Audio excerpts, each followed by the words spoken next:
सैयद हुसैन शाह दे साईं मांजो साथ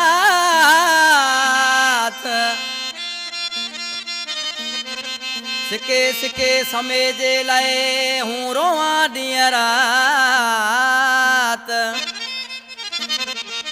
ओ करा दिलदार अली से मुलाकात ओ मारम ए मांजे मनरो वाला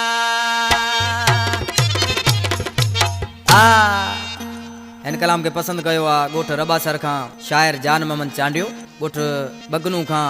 सुवाई सांद शायर मुतलब समेजो अशरफ नोड़ी गोठ पीराणे जे पार खां आमद अली नोड़ी गोठ फ़कीर जे तड़ खां फरमाइश आ असांजो प्यारो भा फनकार यख्तियार अली कीरियो ऐं मुंहिंजो जानी अकरम कीरियो जेके शायर दिलदार अली समेजे जा दोस्त आहिनि ऐं हिन कलाम जो शाइर आ थर धरती जो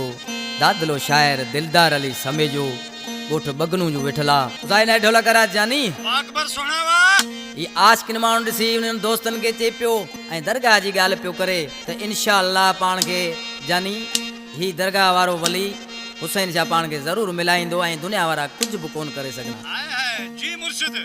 ओ हुसैन शाह जी दरगाह ते ओ झोली झले में साल करियो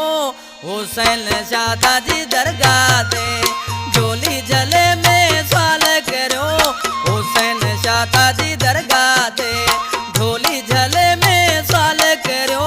सैयद सुने तू मांजी सदा मैं से मिला मांजो दिल घुरियो सैयद सुने तू मांजी सदा मैं से मिला मांजो दिल घुरियो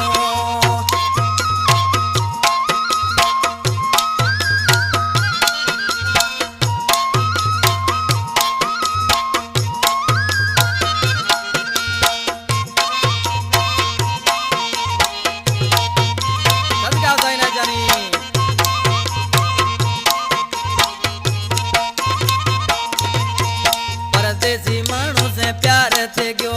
सुख चल मांजो बेटो परदेसी माण्हू से प्यार थे गयो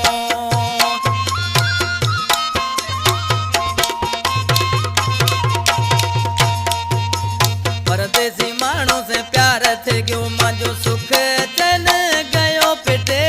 परदेसी माण्हू से प्यार थे गयो मांजो सुख चल गयो पिटे जेनी मिलियो मिला जानी अड़ो हूँ त सफ़ा ते जाइस चरियो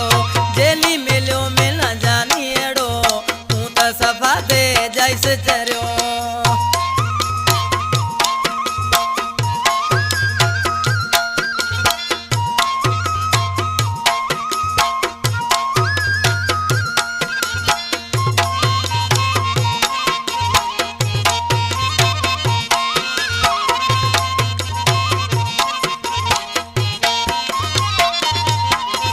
दुश्मन मांजो घास जो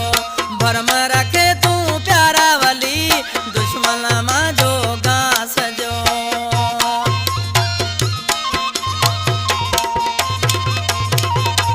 दुश्मन मांजो घास जो भरम रखे तू प्यारा वली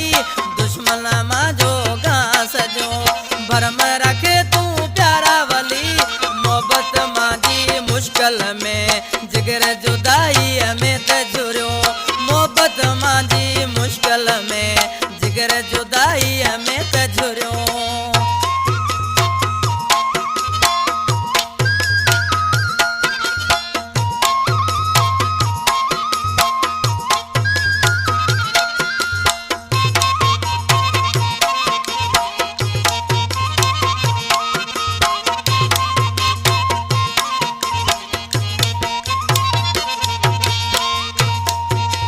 जात समय जो ना दिलदार मांजी दिल रो ए ओधणी जात समय जो ना दिलदार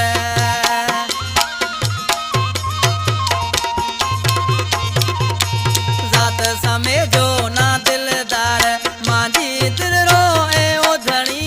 जात समय जो ना दिलदार मांजी दिल रो ए ओधणी जल्दी मिला में से जानी अड़ो हूँ त उवेला जाऊँ तो मरो जल्दी मिला में से जानी अड़ो हूँ त उवेला जाऊँ तो हुसैन शादा जी